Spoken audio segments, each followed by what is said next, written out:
জাল মাধ্যমিক শংসাপত্র জমা দিয়ে ডাক বিভাগে চাকরি পাওয়ার অভিযোগে এক যুবককে গ্রেপ্তার করল পুলিশ। পুলিশ জানিয়েছে, ধৃতর নাম সরজিৎ মণ্ডল, বাড়ি বনগাঁ থানার রামচন্দ্রপুর এলাকায়। সোমবার রাতে পুলিশ তাকে গ্রেপ্তার করে। সূত্রে জানা গিয়েছে, কয়েক মাস আগে পোস্ট অফিসের গ্রামীণ সেবক পোস্টে চাকরির জন্য সরজিৎ আবেদন করেছিল। ওই গ্রামীণ সেবক পোস্টের চাকরির জন্য সে রবীন্দ্র মুক্ত বিদ্যালয়ের মাধ্যমিক মার্কশিট ও সার্টিফিকেট জমা দিয়েছিল, যা নিয়ে শুরু হয়েছে রাজনৈতিক তরজা। তৃণমূলের অভিযুক্ত যুবক বিজেপি পরিবারের ছেলে। অভিযোগ অস্বীকার করে বিজেপি নেতা দেবদাস মণ্ডল। একজনকে পুলিশ গ্রেফতার করেছে।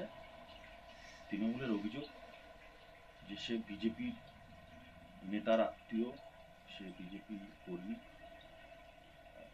অনৈতিক কাজের সঙ্গে বিজেপি যুক্ত থাকে, তারই প্রমাণ। দেখুন, প্রথম কথা হচ্ছে, এই পশ্চিমবঙ্গে আশ্চর্য হওয়ার কিছু নেই যে জাল পাসপোর্ট, জাল ভিসা, জাল আধার কার্ড, জাল ভোটার কার্ড, জাল দলিল, জাল রেকর্ড, এটা হলো পশ্চিমবঙ্গের বৈশিষ্ট্য। তৃণমূলের এই সরকারের এগুলো বৈশিষ্ট্য।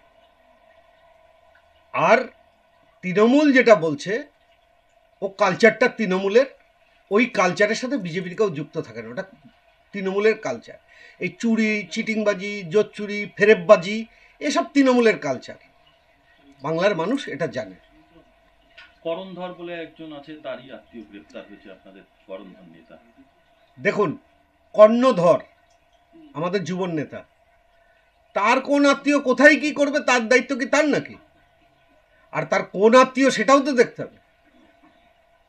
এসব বিজেপি করে না, এটা তৃণমূলের কালচার।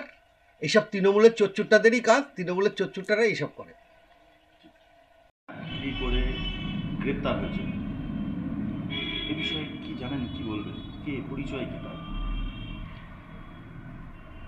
বিজেপির বিরোধী দলনেতা ঘাটবাউর পঞ্চায়েতে কর্ণধর এবং বিধানসভা হরিণঘাটারও দায়িত্বে ছিলেন, গুরুত্বপূর্ণ নেতৃত্ব।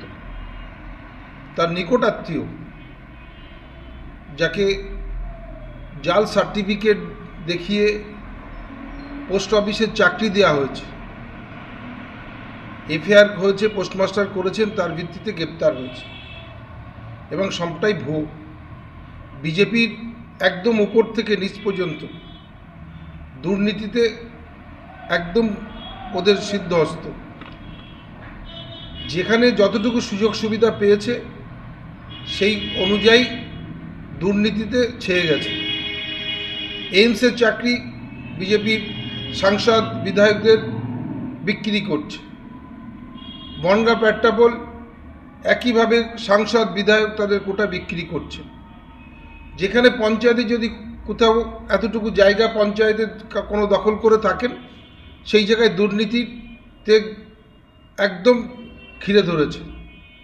অতএব বিজেপি মানেই এরা দুর্নীতিতে একদম উপর থেকে নিচ পর্যন্ত দুর্নীতি দুর্নীতি দুর্নীতি। অথচ ওদের মুখে শুনবেন বড় বড় কথা, ওরা বড় কথা বলবে। সারা কেন্দ্র থেকে রাজ্য, যে জায়গায় যতটুকু ক্ষমতা আছে, এখানে একটা পঞ্চায়েতে যদি একটু ক্ষমতা থাকে, সেই পঞ্চায়েতটাকে লুটে পুটে খাচ্ছে। বললাম, এইভাবেই বিজেপি চলছে। মুখে এক কথা বলছে, কাজ করছে অন্যরকম। দুর্নীতিতে ভরা একটা দল। জাল শংসাপত্র নিয়ে চাকরি করার অভিযোগে গ্রেপ্তার করেছে, এই বিষয়টা কি জানেন, কি বলবেন? দেখুন, superintendent of post office Bhopal Majumdar একটা কমপ্লেন করে জানিয়েছে যে সরজিৎ মণ্ডল বলে একজন লোক, যিনি ওই আপনার যাকে বলে গ্রামীণ ডক সেবক পদে উনি অ্যাপ্লিকেশান করেছিলেন, আমাদের রামচন্দ্রপুরে বাড়ি। তিনি যে হায়ার সেকেন্ডারির যে সার্টিফিকেটটা তিনি সাবমিট করেছিলেন, সেটা রবীন্দ্র মুক্ত বিশ্ববিদ্যালয় থেকে পাশ করা। পরবর্তীকালে সুপারিনটেন্ডেন্ট ইনভেস্টিগেশন করে পেয়েছে যে ওই যে সার্টিফিকেট যেটা সাবমিট করা হয়েছে সেটা সম্পূর্ণ জাল। তার ভিত্তিতে কমপ্লেন করেছে এবং এই সরজিৎ মণ্ডল অ্যারেস্ট হয়ে আজকে কোর্টে প্রডিউস হচ্ছে।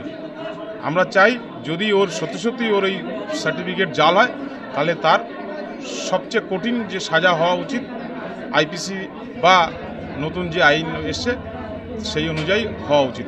এবং এর সঙ্গে সঙ্গে পুলিশ এবং প্রশাসনকে আমরা রিকোয়েস্ট করব যে শুধু এই সার্টিফিকেট না, এর সঙ্গে সঙ্গে আরও অনেক এসসি সার্টিফিকেটও বেশ কিছু জাল সার্টিফিকেট বেরিয়েছে, যেগুলো দিয়ে অনেকে চাকরি করছে, অনেকে এই শংসাপত্রগুলো সাবমিট করে তারা কাউন্সিলর হয়েছে, কেউ প্রধান হয়েছে।